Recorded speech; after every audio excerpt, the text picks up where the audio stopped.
नमस्कार, स्वागत है आपका न्यूज़ 11 पर। मैं हूं आपके साथ आदर्श तिवारी और शुरुआत करते हैं बड़ी खबर के साथ। हिजाब विवाद पर सुप्रीम कोर्ट का बड़ा फैसला निकलकर सामने आया है। सुप्रीम कोर्ट की बड़ी बेंच को यह मामला सौंपा गया है। हिजाब विवाद पर दोनों जजों की राय अलग अलग निकलकर सामने आई है। चीफ जस्टिस ऑफ इंडिया ने नई बेंच का गठन करेंगे, सीजेआई नई बेंच का गठन करेंगे। फिलहाल हिजाब पर बैन जारी रहेगा। तो बड़ी खबर हम आपको बता रहे हैं, इस मामले को लेकर खूब सियासत हुई, मामला कोर्ट तक पहुंचा। कोर्ट में फिलहाल इस मामले पर फिलहाल ये जो बैन है वो जारी रहेगा।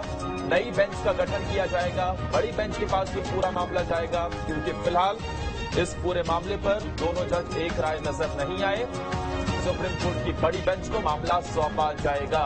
हिजाब विवाद पर हमने ये भी देखा कि किस तरीके से कर्नाटक से विवाद बढ़ता हुआ नजर आया। उसके बाद छात्र आमने सामने नजर आए, कहीं भगवा साफा पहने नजर आए तो कहीं हिजाब को लेकर यह विवाद बढ़ा। इसके तहत भी तमाम शहरियों को इस बात का हक है कि वो अपने हिसाब से अपने मजहब को फॉलो करें और उसी के साथ साथ अपने मुल्क का जो कस्टम है, जो ट्रेडिशन है, उसको देखते हुए भी बच्चियों को अपने सर को कवर करने से नहीं रोकना चाहिए। क्योंकि अगर बच्ची कोई मॉडेस्टली ड्रेसअप हो करके स्कूल जा रही है तो उसमें किसी को क्या एतराज हो सकता है। आर्टिकल 15 में भी अगर आप देखें तो उसमें भी इस बात का तस्करा किया गया है कि किस तरीके से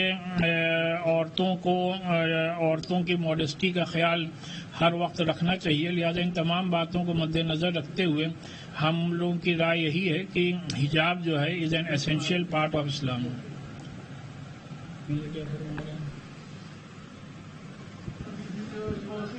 तो इस पर प्रतिक्रियाएं भी निकलकर सामने आ रही हैं। आपने सुना किस तरीके से हिजाब को एक इंपॉर्टेंट पार्ट बताते हुए इस्लाम का नजर आ रहे हैं, लेकिन इन सब के बीच में राय अलग अलग नजर आ रही है। क्योंकि हमने बीते दिनों न सिर्फ अगर भारत देश की बात की जाए, इसके अलावा दुनिया में भी हमने देखा कि हिजाब को लेकर किस तरीके से प्रोटेस्ट होता हुआ नजर आया। महिलाओं ने अलग अलग जगहों पर विरोध प्रदर्शन किया, लेकिन अभी फिलहाल यह मामला सुप्रीम कोर्ट में।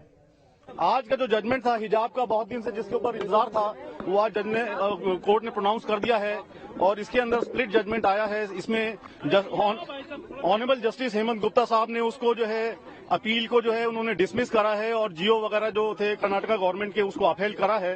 लेकिन justice Gulia honourable justice Gulia ने डिफरेंट व्यू लिया है इसके अंदर, इस मैटर के अंदर, और उन्होंने इस मैटर के अंदर उसको अपील्स को अलाउ करा है और उन्होंने 3 पॉइंट्स के ऊपर इसको मेन एम्फेसिस दिया है। उन्होंने एक तो बिजॉय मैनुअल का जो जजमेंट है सुप्रीम कोर्ट का, उस पर रेफर करा है और उसके बाद उन्होंने ये जो चॉइस है, जो अपना सिर के ऊपर किसी को हिजाब रखना है या किसी को कवर करना है, ये लेडी का अपना चॉइस है, तो इस पॉइंट के ऊपर भी उन्होंने एम्फेसिस दिया है। और तीसरा पॉइंट जो इम्पोर्टेंट उन्होंने बोला है कि जो बच्चों की तालीम और एजुकेशन का मामला है वो बड़ा इंपॉर्टेंट है और बच्चों की तालीम के लिए हमें ऐसा कोई काम या ऐसी कोई चीज जिसमें उनकी एजुकेशन के ऊपर रुकावट आए, तो उस चीज का उन्होंने एम्फेसिस दिया है कि ऐसा कोई काम जो है उसके खिलाफ है, बच्चे की एजुकेशन के खिलाफ है। अब आगे कोर्ट ने इस मैटर को अब आगे के लिए रेफर कर दिया है। वो उसके अंदर अब लार्जर बेंच के लिए रेफर करने के लिए उन्होंने आगे भेज दिया है इसको, बिकॉज ये एक स्प्लिट जजमेंट है, तो आगे ये डिफरेंट बेंच अब आगे से सुनेगी। ये स्प्लिट जजमेंट है और इसीलिए इसे कोर्ट ने आगे के लिए बड़ी बेंच के लिए भेज दिया है। अब आगे की बड़ी बेंच इस पर फिर सुनवाई होगी, फैसला फिर देखने वाली बात होगी कि क्या कुछ निकल कर सामने आएगा। लेकिन दोनों ही जजों का इसमें स्प्लिट वर्जन निकलकर सामने आए, जिसके बाद ये फिलहाल मामला बड़ी बेंच में जाता हुआ दिखाई दे रहा है।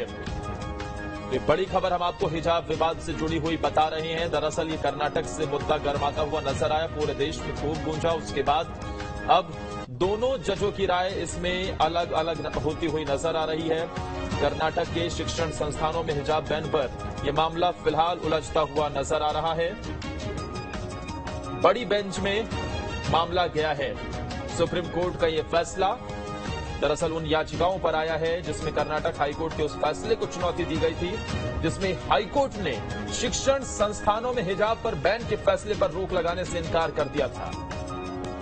सुप्रीम कोर्ट के जस्टिस हेमंत गुप्ता और जस्टिस सुधांशु धूलिया के बेंच ने 10 दिन की मैराथन सुनवाई के बाद 22 सितंबर को अपना फैसला सुरक्षित रख लिया था और अब इस पर स्प्लिट वर्जन निकलकर सामने आया। डिपेंडेंसी हम देखें तो वो बहुत ज्यादा है कोर्ट को कहना चाहिए सरकार को साफ तौर से कि ऐसे लोग जो इस तरह की अपील डालते हैं उनको कोई ना कोई पनिशमेंट होना चाहिए, क्योंकि हमारे पास ऑलरेडी बर्डन बहुत ज्यादा है, बहुत ज्यादा काम है। 3.5 करोड़ मामले पेंडिंग हैं, तो हम उनको देखें या इनको देखें? और वो इतने महत्वपूर्ण मामलात हैं। दहशतगर्दी में, आतंकवाद में जो लोग पकड़े हुए हैं, जिनको 10-10 साल, 15-15 साल, 20-20 साल हो गए हैं और वो फिर 30 साल के बाद बाइज्जत बरी होते हैं, उनकी जिंदगी खत्म हो जाती है, वो इस पेंडेंसी की वजह से है। तो मेरा मानना यह है कि कोर्ट को साफ तौर से ये कहना चाहिए कि भाई धार्मिक मामलों को लेकर हमारे पास मत आओ, ये धर्म का मामला है। संविधान ने इसको क्लियर कर दिया है कि हर आदमी आजाद है अपने धर्म पर अमल करने के लिए, वो उसकी चॉइस है, वो क्या पहनेगा, क्या खाएगा।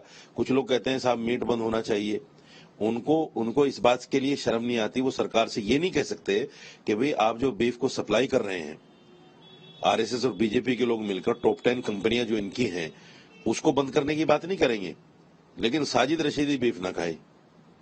ये देश के अंदर एक ऐसा नैरेटिव, एक ऐसी नफरत का बीज बोया जा रहा है।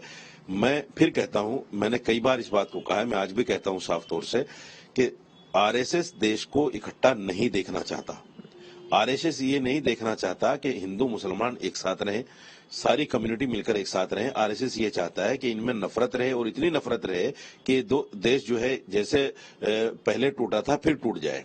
उनकी सारी ताकत इसी पर लगी हुई है, वो उसी पर काम कर रहे हैं। और सरकार तो साजिद रशीदी का बयान आपने सुना, वो इसे लेकर निशाना साधते हुए बीजेपी और आरएसएस पर नजर आए और उन्होंने कहा कि सिर्फ और सिर्फ नफरत फैलाने का काम इसके जरिए से किया जा रहा है। लेकिन हाईकोर्ट की बेंच ने फिलहाल ये बड़ी बेंच को मामला भेज दिया है, क्योंकि दोनों जजों की राय इसमें अलग अलग निकलकर सामने आई है। हालांकि अभी हाईकोर्ट का यह फैसला लागू रहेगा, क्योंकि एक जज ने याचिका को खारिज किया है और दूसरे ने हाईकोर्ट के फैसले को रद्द कर दिया है।